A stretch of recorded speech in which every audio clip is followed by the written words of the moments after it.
بسم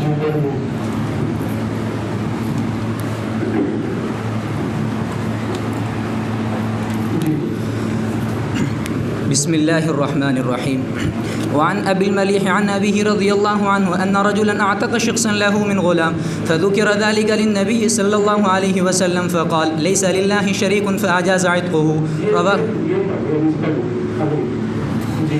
وعن سفينة رضي الله عنه قال كنت مملوكا لأم سلمة فقالت أعتقك واشترط عليك أن تخدم رسول الله صلى الله عليه وسلم ما عشت فقلت إن لم تشتري علي ما فارقت رسول الله صلى الله عليه وسلم ما عشت فأعتقتني واشترط علي. رواه أبو داود وابن ماجه. وعن عمرو بن شعيب عن أبيه عن جده رضي الله عنه عن النبي صلى الله عليه وسلم قال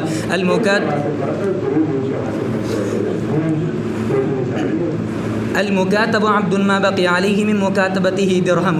رواه أبو داود. وعن أم سلمة رضي الله عنها قالت قال رسول الله صلى الله عليه وسلم إذا كان عند مكاتب إحداكن وفاء فلتحتجب منه. رواه الترمذي وأبو داود وابن ماجه.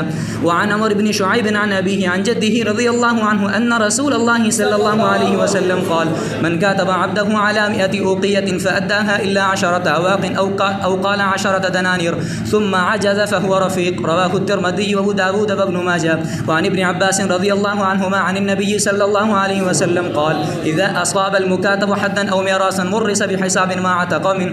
رواه أبو داود والترمذي. وفي رواية له قال يؤدى المكاتب بحصة ما أدى دية حر وما بقي دية عبد وضعفه. الفصل الثالث. عن عبد الرحمن بن أبي عمرو الأنصاري أن أمه أرادت أن تعتق فأخرت ذلك إلى أن تصبح فماتت. قال عبد الرحمن فقلت للقاسم بن محمد أينفعها أن أعتق عنها؟ فقال القاسم أتى سعد بن عبادة رسول الله صلى الله عليه وسلم فقال إن أمي هلكت فهل ينفعها أن أعتق عنها؟ فقال رسول الله صلى الله عليه وسلم نعم. رواه مالك. وعن يحيى بن سعيد قال توفي عبد الرحمن بن أبي بكر في نوم نامه فاعتقت عنه عائشة أخته رقابا كثيرة. رواه مالك. وعن عبد الله بن عمر رضي الله عنهما قال قال رسول الله صلى الله عليه وسلم من اشترى عبدا فلم يشترط ماله فلا شيء له. رواه الدارمي. باب الأيمان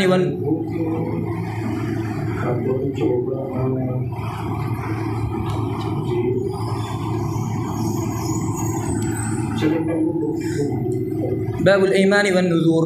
الفصل الأول. عن ابن عمر رضي الله عنهما أكثر ما كان النبي صلى الله عليه وسلم يحلف لا ومقلب القلوب. رواه البخاري. وعنه رضي الله عنه أن رسول الله صلى الله عليه وسلم قال إن الله ينهاكم أن تحلفوا بآبائكم من كان حالفا فليحلف بالله أو ليصمت. متفق عليه. وعن عبد الرحمن بن سمرة رضي الله عنه قال رسول الله صلى الله عليه وسلم لا تحلفوا بالطواغي ولا بآبائكم. رواه مسلم. وعن أبي هريرة رضي الله عنه عن النبي صلى الله عليه وسلم قال من حلف فقال في حلفه باللات والعزى فليقل لا إله إلا الله ومن قال لصاحبه تعال أقامرك فليتصدق. متفق عليه.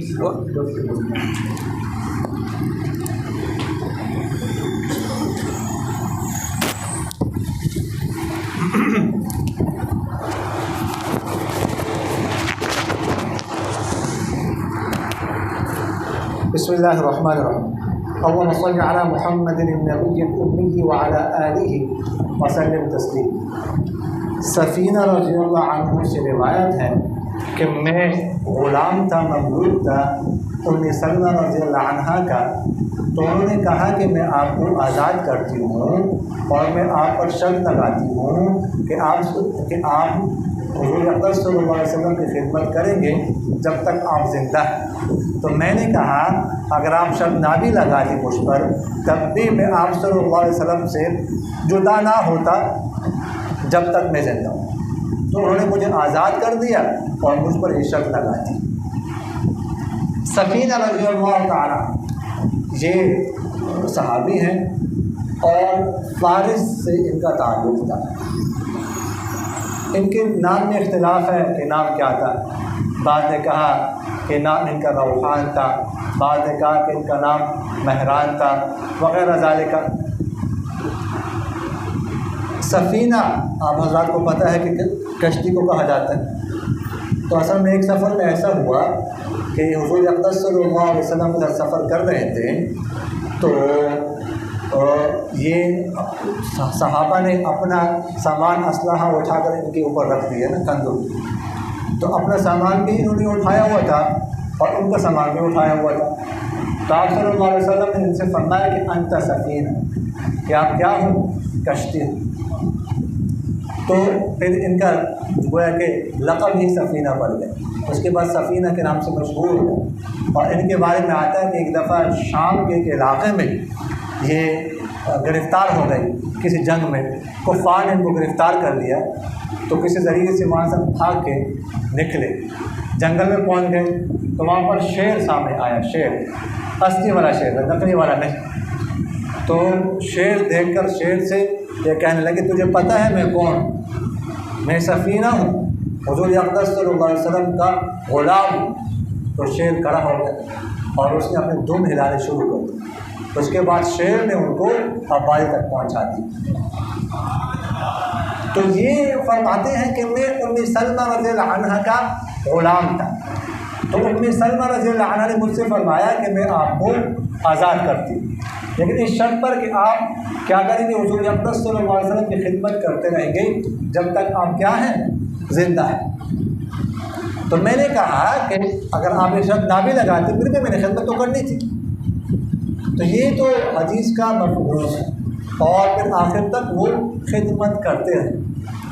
لیکن اس طرح کی شرط لگانا یہ اکثر فقہا کے ہاں جائز نہیں ہے، اس لیے کہ جب ایک دفعہ وہ آزاد ہو گیا تو پھر اس سے آپ اس کو اجیر تو رکھ سکتے ہیں، آپ بطور اجرت آپ اس سے مزدوری تو لے سکتے ہیں، لیکن ایک آزاد شخص سے اس طرح کی مزدوری کہ آپ اس کو پابند کریں اور بغیر اجرت کے آپ اس سے مزدوری لیں، یہ نہیں لے سکتے.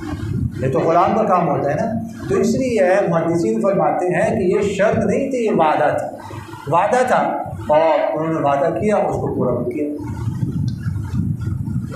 اگلی روایت میں ہے کہ آپ صلی اللہ علیہ وسلم نے ارشاد فرمایا کہ مکاتب غلام رہتا ہے جب تک اس پر باقی ہو اس کے مکاتبت میں سے ایک درہم بھی. اچھا، مکاتبت کا تو آپ کو پتہ ہے کیسے کہتے ہیں نا، کہ جو ہے وہ آقا غلام سے کہتے کہ اتنے پیسے تم لے آؤ، اس کے بعد تم آزاد. وہ تو آپ کو پتہ ہے. اب مسئلہ یہ ہے کہ اگر ایک مکاتب نے جو عقد کتابت کیا اس میں سے کچھ رقم ادا کی، مثلا آدھی رقم ادا کر لیا، 1/3 یا 1/4، تو جتنی رقم وہ ادا کر چکا ہے کیا اس حساب سے وہ آزاد ہوتا جائے گا کہ نہیں؟ تو جمہور آزاد فرماتے ہیں اس حدیث سے استدلال کر کے، اور بھی روایات ہیں کہ مکاتب کے ذمے جب تک 1 درہم بھی باقی ہونا وہ غلام ہی رہتا ہے، وہ آزاد نہیں ہوتا.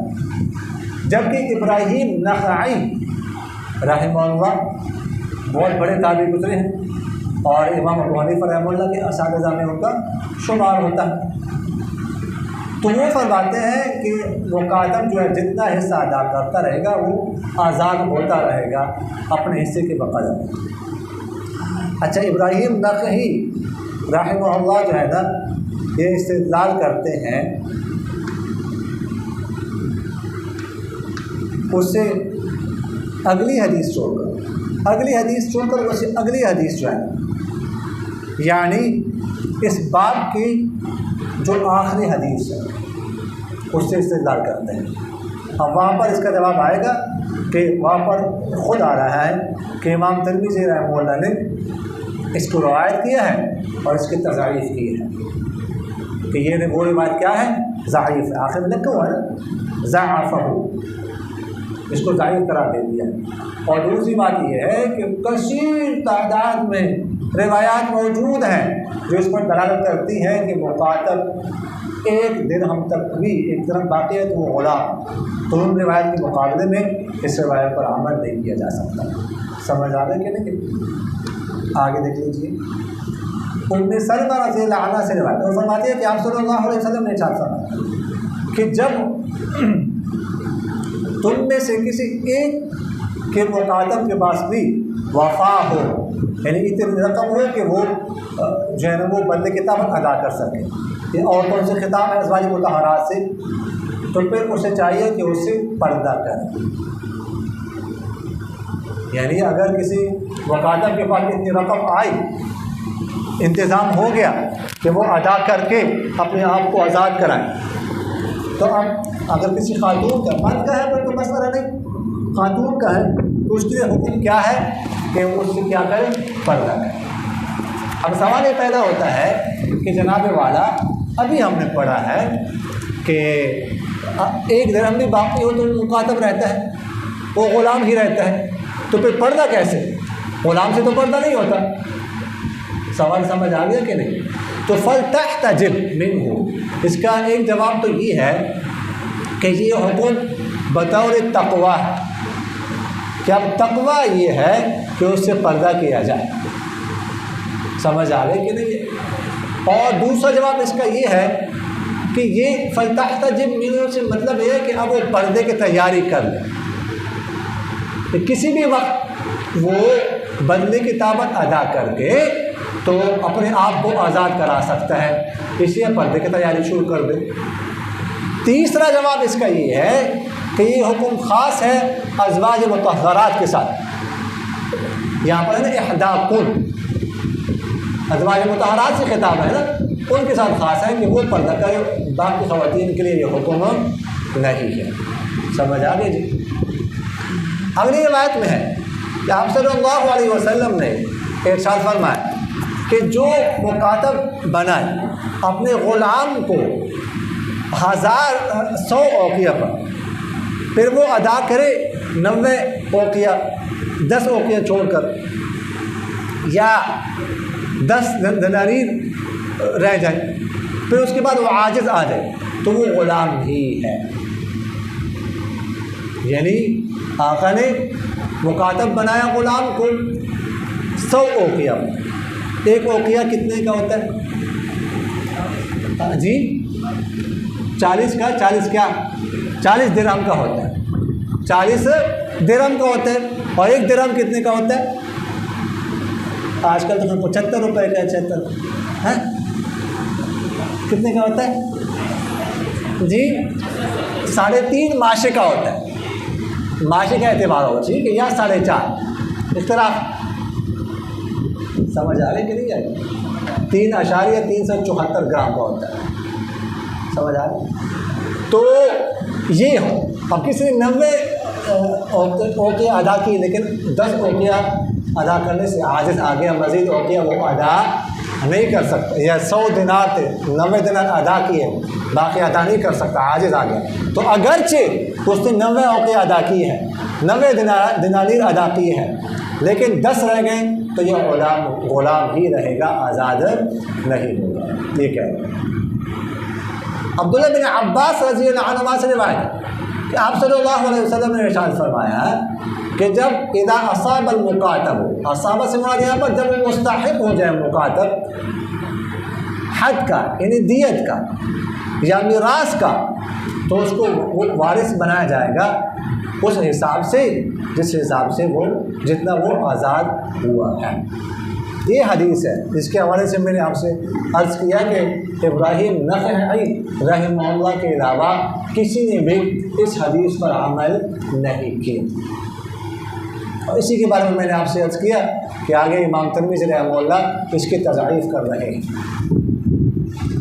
تو فرماتے ہیں کہ مکاتب اگر حد کا یا میراث کا مستحق ہو جائے تو جس حساب سے اس نے بدلے کتابت ادا کیا ہے اس حساب سے اس کو وارث بنایا جائے گا. کیا مطلب؟ مثال کے ذریعے سے سمجھ لیجئے. مثلا ایک شخص ہے ابو بکر، اس کا ایک بیٹا ہے خالد. اب خالد جو ہے نا وہ کیا ہے، کسی کا مکاتب ہے، غلام ہے. اب خالد کا والد ابو بکر فوت ہو گیا. اب خالد نے بدلے کتابت میں سے نصف ادا کر دیا ہے، نصف ہوتا، مثلاً 1 لاکھ بدلے کی طاقت تھا تو 50,000 کیا ہے وہ ادا کر چکا ہے، اس کا والد کیا ہو گیا؟ فوت ہو گیا۔ تو اب اس حدیث کے مطابق اگر ایک ہی بیٹا ہو نا تو سارا اس کو ملتا ہے، مثال کے طور پر ایک ہی بیٹا تھا بس، وہ عصبہ بنتا ہے نا، اور کوئی وارثہ نہ ہو تو سارا اسی کو ملتا ہے۔ اب یہ چونکہ اس حدیث کے مطابق آدھا آزاد ہو چکا ہے، آدھا نہیں، تو اب اس کو جو ہے نا مثلاً اس کی جو وراثت ہے وہ 5 لاکھ ہے ابو بکر کی، تو اب 2.5 لاکھ روپے اس کو مل جائے جو آدھا آزاد ہو چکا ہے، اور 2.5 لاکھ اس کو نہیں ملے گا۔ اگر یہ آزاد ہوتا تو چونکہ یہ کہ وارث تھا، عصبہ اس نے بننا تھا، تو کتنا ملنا تھا اس کو؟ 5 لاکھ سارا، لیکن اب اس کو ملے گا کتنا؟ 2.5 لاکھ۔ یا یہ ہے کہ اسی مکاتب کو جو نصف بدلے کی طاقت ادا کر چکا ہے کسی نے قتل کر دیا، سمجھ آ گئی نا، قتل ہو گیا۔ اب اس حدیث کے مطابق جو اس کے ورثہ ہیں کہ اولاد وغیرہ ہے، اس کی جو دیت ہے تو چونکہ آدھا ہی آزاد ہو چکا ہے، اس لیے نصف دیت تو اس کے ورثہ کو ملے گی، سمجھ آگے کہ نہیں گئی، اور آدھا چونکہ غلام ہے اس لیے جو باقی نصف دیت ہے اس کے آقا کو مل جائے گی۔ سمجھ آ گیا نہیں حدیث کی تشریح کو سمجھ آ گئی نا؟ تو یہ مطلب آگے دیکھ لیجیے۔ الفصل الثالث، تیسری فصل، عبد الرحمن بن ابی عمرہ الانصاری سے روایت ہے کہ ان کی والدہ نے ارادہ کیا کہ وہ غلام آزاد کریں، پھر اس بات کو انہوں نے مؤخر کیا صبح تک، پھر وہ فوت ہو گئی۔ تو عبد الرحمن بن ابی عمرہ کہتے ہیں کہ میں نے قاسم بن محمد رحمہ اللہ سے کہا کہ کیا مجھے فائدہ دے گا کہ میں جو ہے وہ اپنے کیا والدہ کو، مجھے نہیں معذرت، کہ میری والدہ کو فائدہ دے گا کہ میں ان کی طرف سے غلام آزاد کروں؟ تو قاسم بن محمد رحمہ اللہ نے فرمایا کہ سعد بن عبادہ رضی اللہ تعالی عنہ آپ صلی اللہ علیہ وسلم کے پاس آئے تھے اور انہوں نے کہا کہ میری والدہ فوت ہو گئی، کیا میری والدہ کو یہ بات فائدہ دے گی کہ میں ان کی طرف سے غلام آزاد کروں؟ تو آپ صلی اللہ علیہ وسلم نے فرمایا جی ہاں۔ عبد الرحمن بن ابی عمرہ، عین پر فتح ہے اور میم پر کیا ہے؟ سکون ہے۔ تو انہوں نے قاسم بن محمد بن ابی بکر سے مسئلہ پوچھا، یہ قاسم رحمہ اللہ ابو بکر صدیق رضی اللہ عنہ کے پوتے ہیں، ان کے صاحبزادے محمد جو بالکل چھوٹے سے تھے، آپ صلی اللہ علیہ وسلم کے وصال مبارک کے وقت اس سال کے لگ بھگ اتنی عمر تھی، ان کے صاحبزادے۔ اور جو آپ لوگوں نے سنا ہے نا فقہاء 7 تابعین میں جو 7 فقہاء گزرے ہیں تو ان میں ان کا شمار ہوتا ہے، بہت بڑی فقیہ تھے، بہت بڑی۔ تو ان سے عبد الرحمن بن ابی عمرہ نے، یہ بھی تابعی ہے، انہوں نے سوال کیا کہ میری والدہ نے اس طرح ارادہ کیا تھا کہ وہ غلام آزاد کرے گی صبح کو، لیکن صبح سے پہلے وہ فوت ہو گئی، تو کیا میں ان کی طرف سے آزاد کر سکتا ہوں کہ ان کو ثواب ملے گا اگر میں آزاد کروں؟ تو انہوں نے ایک حدیث سنائی اور اس حدیث میں ان کو جواب بھی دے دیا۔ حدیث کیا ہے کہ سعد بن معاذ اور عبادہ رضی اللہ تعالی عنہ آپ صلی اللہ علیہ وسلم کی خدمت میں آئے اور انہوں نے یہ کہا تھا کہ جو ہے میری والدہ فوت ہو گئی تو کیا میں ان کی طرف سے غلام آزاد کر سکتا ہوں کہ ان کو ثواب ملے گا؟ تو آپ صلی اللہ علیہ وسلم نے فرمایا ہاں جی۔ تو حدیث بھی سنا دی اور مسئلہ بھی بتا دیا کہ اگر آپ آزاد کریں گے تو ان کو کیا ہوگا؟ ثواب ملے گا۔ تو باقی اب ایک الگ مسئلہ ہے، یہاں سے متعلق نہیں ہے، دیکھو عبادت مالیہ جو ہے نا اس کا ثواب تو بہتوں کو ملتا ہے ہر صورت، سمجھ آ، لیکن عبادت بدنیہ میں جو ہے نا وہ فرماتے ہیں کہ فرائض اور واجبات کا ثواب نہیں ملتا، باقی نوافل کا ملتا ہے، بلکہ بعض وہاں پہ فرائض کی بھی پائے کہ فرائض کا احسان ثواب بھی آپ کسی کو کر سکتے ہیں، لیکن نوافل وغیرہ یہ تو کر سکتے ہیں کسی کو اس کا احسان ثواب۔ اگلی روایت میں ہے کہ عبد الرحمن بن ابی بکر رضی اللہ تعالیٰ نیند کی حالت میں فوت ہو گئے، تو ان کی بہن عائشہ رضی اللہ عنہا نے ان کی طرف سے بہت سارے غلام آزاد کیے۔ عبد الرحمن بن ابی بکر، عبد الرحمن رضی اللہ تعالیٰ عنہ، ابو بکر صدیق رضی اللہ تعالیٰ عنہ کے صاحبزادے، یہ عائشہ رضی اللہ عنہا کے حقیقی بھائی تھے۔ ان کا انتقال ہو گیا نیند کی حالت میں، مکہ مکرمہ کے قریب خمشہ ایک جگہ ہے، جنت المعلیٰ میں ان کو دفن کیا گیا۔ تو عائشہ رضی اللہ عنہا اس وقت موجود نہیں تھی وہاں پر، تو اس کے بعد عائشہ رضی اللہ عنہا نے ان کی طرف سے بہت سارے غلام آزاد کیے۔ بہت سارے غلام کیوں آزاد کیے؟ تو ایک وجہ تو یہ بیان کی جاتی ہے کہ حضرت عائشہ رضی اللہ عنہا نے اس موت کو اچھا نہیں سمجھا کہ نیند کی حالت میں موت آ گئی نا، ناگہانی موت سے آپ صلی اللہ علیہ وسلم نے پناہ مانگی ہے کہ اس وقت انسان کلمہ وغیرہ یا کچھ اور نہیں پڑھ سکتا، تو ایک وجہ یہ۔ دوسری وجہ یہ بھی ہو سکتی ہے کہ ہو سکتا ہے کہ ان کے ذمے کچھ غلام رہتے ہوں جو انہوں نے آزاد کرنے ہوں، تو عائشہ رضی اللہ عنہا نے اور ان کی طرف سے غلام آزاد کی۔ پھر ان کی قبر پہ گئی ہیں اور ان کی قبر پہ کچھ اشعار بھی پڑے ہیں۔ خیر بہرحال عبداللہ بن عمر رضی اللہ عنہ سے روایت ہے کہ آپ صلی اللہ علیہ وسلم نے ارشاد فرمایا کہ جو غلام خریدے اور پھر شرط نہ لگائے اس کی مال کی تو اس کو کچھ نہیں ملے گا۔ ایک شخص نے غلام خریدا کسی سے، غلام کے پاس جو مال تھا تو اس کی شرط نہیں لگائی۔ شرط نہ لگانے کا مطلب کیا ہے؟ یہ نہیں کہا کہ مال مجھے ملے گا۔ سمجھ آ گئی کہ نہیں آئی؟ کدھر دیکھ رہے ہیں؟ آپ کے پاس اپنی کتاب نہیں ہے یعنی ایسا جی؟ کیوں اپنی کتاب ہے جی؟ اپنی کتاب ہونی چاہیے، مطلب دیکھ لیں اس کی کتاب۔ تو یہ شرط نہیں لگائی کہ یہ مال کیا ہوگا، مجھے ملے گا، تو اس کو نہیں ملے گا یہ مال جس نے خریدا ہے، بلکہ مال کس کو ملے گا؟ جو اس کا آقا تھا اسی کے پاس ہی رہے گا، اس کو نہیں ملے گا۔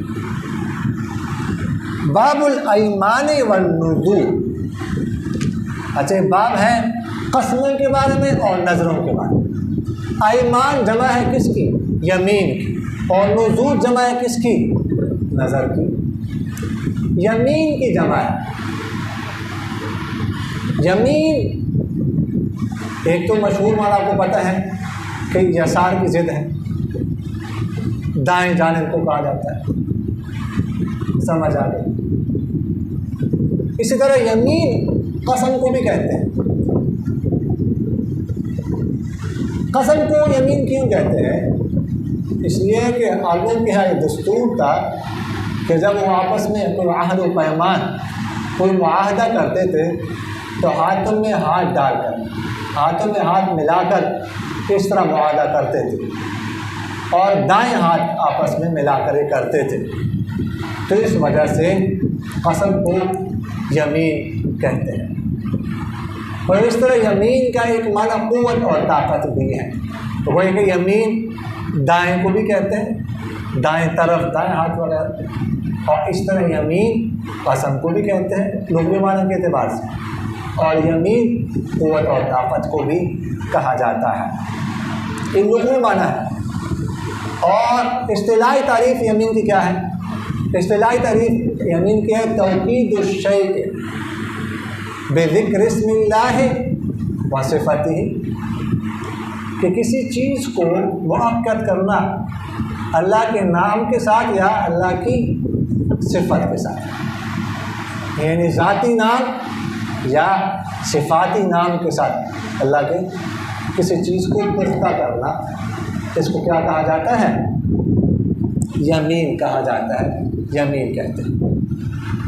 اب یمین کے حوالے سے کچھ بنیادی باتیں جو ہے نا وہ ذہن میں رکھیے گا کہ ایک تو یمین کی 3 قسمیں ہیں۔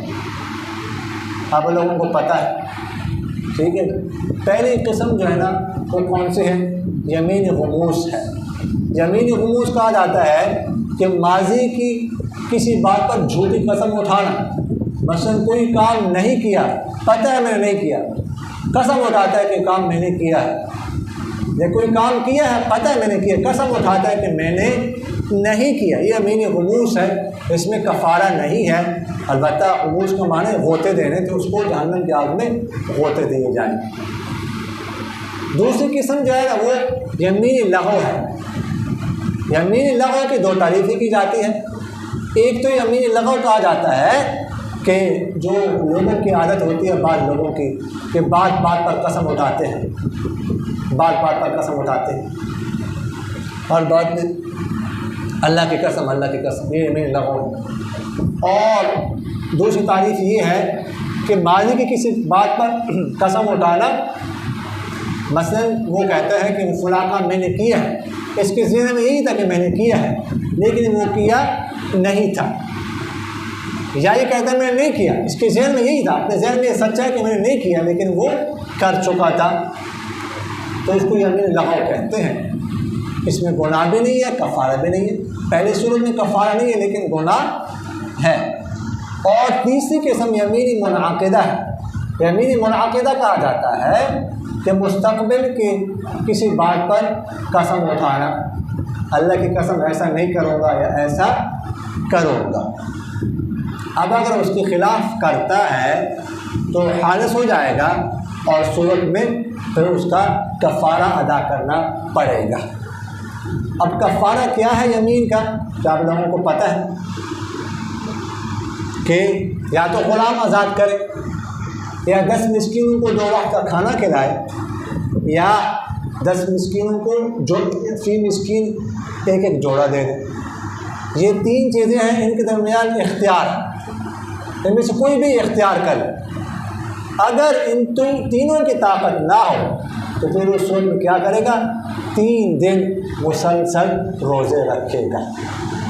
فصیام 3 ایام، یہ حکم ہے۔ اچھا جی، تو یہ ہو گئی کفارے کے حوالے سے بات۔ یمین جیسے ہم نے اس کی تعریف میں ذکر کیا کہ یمین صرف اللہ کے ذات اور اللہ کے صفات اس میں اٹھا سکتے ہیں۔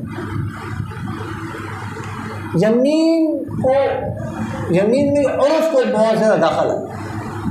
اصلاً تو یہ ہے کہ قرآن پاک کی قسم بھی نہ ہو، منعقد نہ ہو، لیکن عرف میں چونکہ جیسے میں نے آپ سے عرض کیا کہ عرف کو بہت زیادہ دخل ہے، عرف میں چونکہ اس کو یمین سمجھتے ہیں، اس لیے قرآن پاک کی قسم اٹھانے سے قسم منعقد ہو جائے گی۔ لیکن یہ مسئلہ ذہن میں رکھیے گا کہ قرآن پاک پر ہاتھ رکھنے سے قسم صرف یہ رکھا کہ ہاتھ رکھ کے کہہ دیا کہ فلاں کام نہیں کروں گا، فلاں کام کروں گا، جیسے عام طور پر ایسے ہی ہوتا ہے کہ اس سے قسم منعقد نہیں ہوتی۔ قسم منعقد ہونے کے لیے الفاظ قسم ضروری ہے، چاہے قرآن پاک میں کیوں ہاتھ نہ رکھا ہو۔ قرآن پاک میں ہاتھ رکھنے کے بعد قسم اٹھانا، الفاظ قسم استعمال کرنے ضروری۔